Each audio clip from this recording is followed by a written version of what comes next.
Hello friends, welcome to my channel Dhanashree classes. आजच्या या व्हिडिओमध्ये आपण काही जोकिंग म्हणजे मस्करी करताना जी मराठीची वाक्य वापरतो ती वाक्य आपण इंग्रजीमध्ये कशा पद्धतीने लिहायची ते इथे बघणार आहोत. आता इथे पहिलं वाक्य बघा, मी इथे लिहिलेलं आहे की मी सहज मस्करी करत होतो. हे जे वाक्य आहे मराठी वाक्य इंग्रजीमध्ये करताना आपण सुरुवातीला करता लिहितो. या वाक्यातील करता काय आहे? मी साठी आपण काय लिहिणार आहोत? आय. ठीक आहे. आणि करत होतो म्हटलेलं आहे म्हणजे हे वाक्य कशातलं आहे? भूतकाळातील आहे. करत होतो म्हणजे आय नंतर काय येईल? वॉज. I was. त्यानंतर सहज मस्करी करत होतो. सहज म्हणजे only. ONLY. Only. Kindly. KIDDING. ठीक आहे. अतिशय सोपं आहे मराठी वाक्य इंग्रजीमध्ये करताना.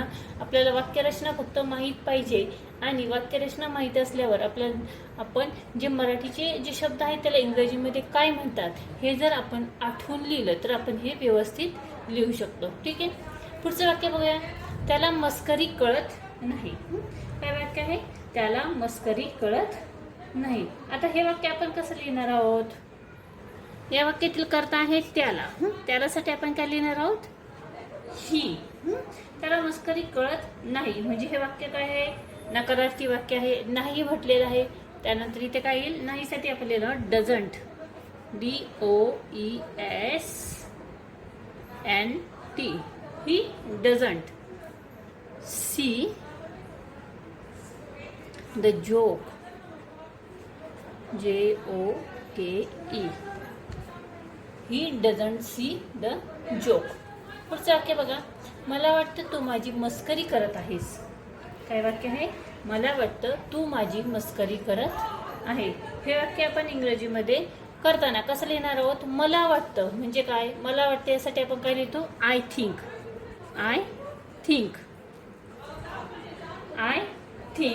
त्यानंतर आपल्याला इथं स्वल्प विराम द्यायचा आहे. मला वाटतं तू माझी मस्करी करत आहे. तू हे काय झाला? करता झाला. तू साठी आपण काय लिहिणार आहोत?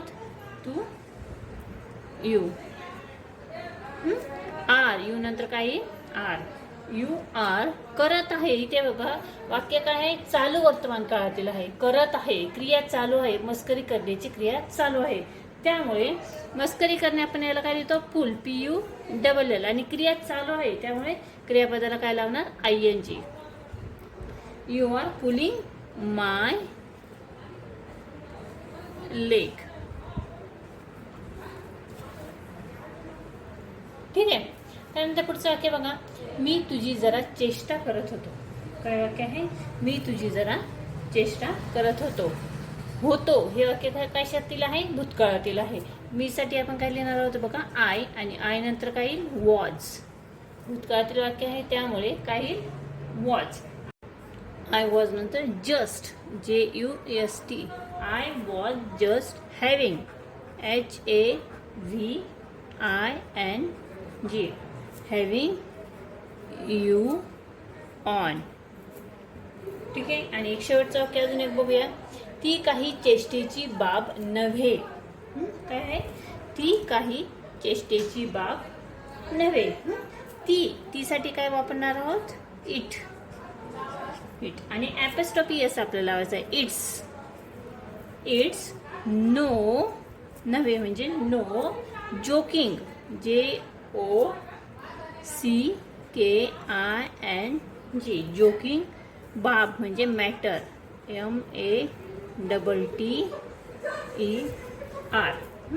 It's no joking matter. ठीक आहे. तर अशा पद्धतीने आपण इथे काही मराठीची वाक्य आहे जोकिंग विषयी म्हणजे मस्करी विषयी ते आपण इंग्रजीमध्ये कशा पद्धतीने लिहायची आणि ती वाक्य आपण लिहिलेली आहेत ती आपण समजून देखील घेतलेली आहेत हे देखील बघितलेलं आहे. हा व्हिडिओ तुम्हाला कसा वाटला कमेंट्स करून नक्की कळवा. व्हिडिओ आवडला त्या व्हिडिओला तुम्ही नक्की लाईक करा, शेअर करा आणि चॅनलवर नवीन असाल तर चॅनल सबस्क्राईब करा. व्हिडिओ बघितल्याबद्दल धन्यवाद.